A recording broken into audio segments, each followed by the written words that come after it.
Hello everyone, welcome back to GGN. This is part 4 for today, for Monday, August 12th, 2013. I'll probably have 5 parts today, so check them out. My channels are DDarko2012 and DDarko2013 if you want to subscribe. So in the last video we talked about mostly the police state and how great and wonderful the US of A is. Seated sobriety test, tougher laws take aim at drunken boaters. So they call it Aquaholic, Boatweiser, and Cirrhosis of the River. Some of the most celebrated boat names on the internet are telling of society's acceptance towards drinking on the open water. A six-pack of beer and boating go together like peanut butter and jelly. There's still a lot of people that think that's just the way it is. So law enforcement director John Fetterman with the National Association of State Boating Law Administrators.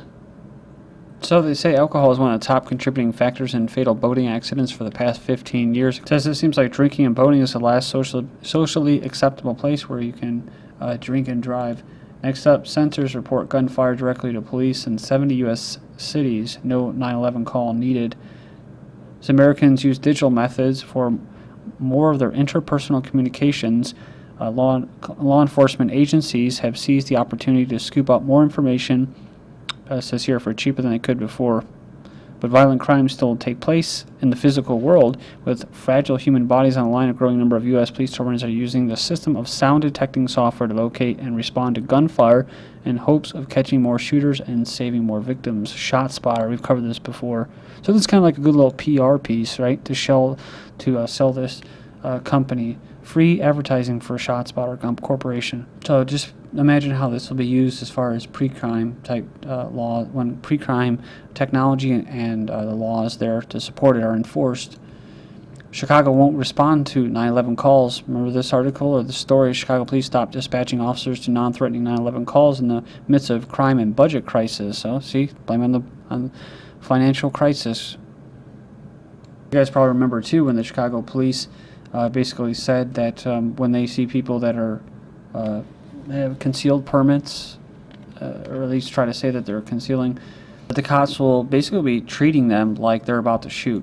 Did a drone fly through Disney's California Adventure? So according to Lake Forest Patch site in Orange County, several employees at the California Adventure saw a small drone buzz over the park last week. It happened on Friday in the morning before the resort opened. It looked like a flying spider, an employee said, describing a flashing blue light and propellers.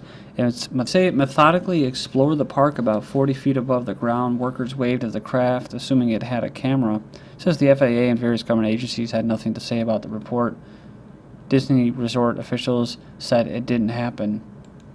It's kind of like this right here, right? The Miami-Dade police drone at Memorial Day weekend. Not quite. Remember this? Little thingamajigger. It says, no, that wasn't a police drone patrolling Miami Beach on Memorial Day weekend. So they're talking about the Miami-Dade Police Department actually has a drone and is one of the few of the forces in the nation with FAA clearance to fly a UAV. This was back in 2012, June 26th.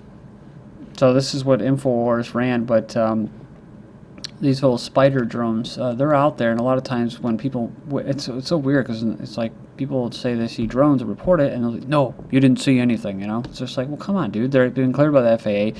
You see police talking about it. We know that the police are being militarized, so it's not all that far-fetched to see a police drone. This recycling bin is following you. There you go, right there. So goes on, it says City of London halts recycling bins tracking phones of passerbys. Recycling bins in the City of London are monitoring the phones of passerbys so advertisers can target messages at people whom the bins recognize. So they outfitted a dozen of these bins with gadgets that track smartphones. The bins record a unique identification number known as a MAC address for any nearby phones and other devices that have Wi-Fi turned down. That allows Renew to identify if the person walking by is the same one from yesterday, even a specific route down the street and how fast she's walking. So there's some, there it is right there, a little gadget. And most people, they're not really concerned about privacy or anything like that. Vigilante Detroit residents attack suspected rapists after police failed to act. Residents in the southwest Detroit took matters in their own hands, says here, after local police delayed a prosecution on a suspected rape in their neighborhood. A group of residents twice attacked an unidentified 43-year-old man on August 5th, believing him to be responsible for raping a 15-year-old girl who was or basically had Down syndrome, leaving him with wounds on his legs and head. No arrests have been made in either the attack against the alleged rapist. The campaign against the man began online with a Facebook post featuring the picture of the man and warnings like the law better find this fool before the streets do. But authorities took 19 days to get a rape kit containing DNA samples from her to state police lab for testing, blaming a bureaucratic delay. Free Press also reported the alleged assailant suffers from the mental illness, having been assessed by severe depression. So I guess that was enough to not look into it. But on this point here, there was just a neighbor of mine that was robbed, and he had, I guess, his firearms stolen, and the cops were out there, and they were probably out there for about 4 or 5 hours. I mean, I don't know if these guys watch too much CSI or something like that, but I think they just have nothing better to do. Like I said, I mean, even in smaller towns, these guys have like so much money poured into the police department. It's like that in America. You'll notice that. But their little tactical baseball caps, they all think there's all SWAT and stuff. But anyways, they were out there for about 5 hours. They were doing, I mean, I wouldn't be surprised if they were doing like DNA swabs, and I'm surprised they didn't go around door to door asking for witnesses and stuff. Actually, that's the one thing they didn't do. They should have went around and asked knocked on doors and talked to people and saw what they, asked what they knew. They didn't do that. No, they were over there for 5 hours. I don't know what the hell they were doing. They were pulling out all kinds of technical gadgets and stuff. But my point is that this individual, he just happens to have, the Gadsden flag, "Don't Tread on Me" flag on his front bumper and all kinds of, stuff like that on his car, and so he's kind of like a libertarian, or Ron Paul or InfoWarrior, and he called the cops. So it's just like, dude, I don't understand that mentality. This guy, talks about the government all the time, and yet he had 2 squad cars, a special investigator, all these cops all up in his shit because his firearms were stolen.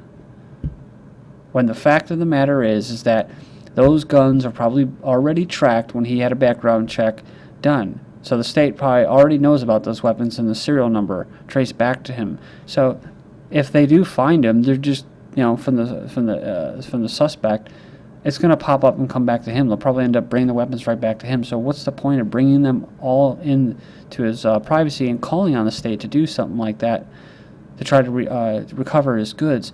The majority of the time, they don't recover property. I mean, that's the big joke, is that they don't prevent anything, and then when it's already been stolen, something's happened, they have nothing to do.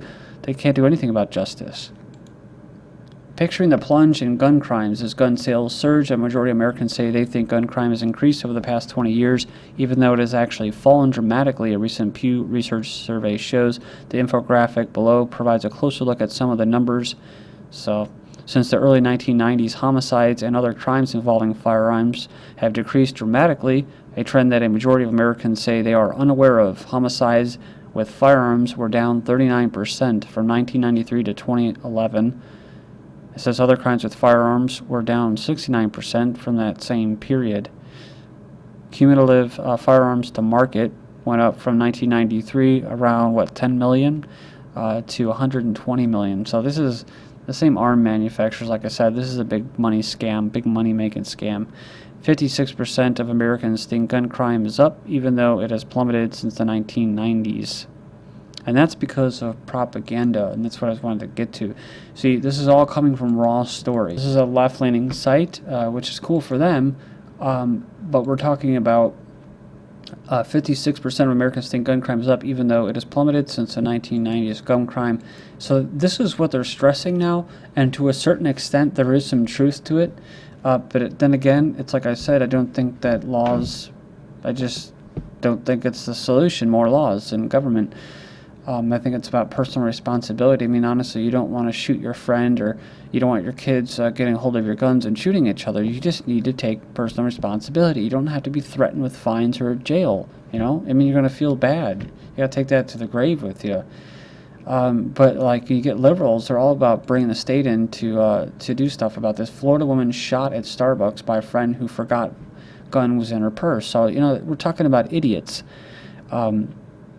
Just real people who aren't paying attention. I'm not saying they shouldn't have guns. They're just people that need to be smarter and be wiser.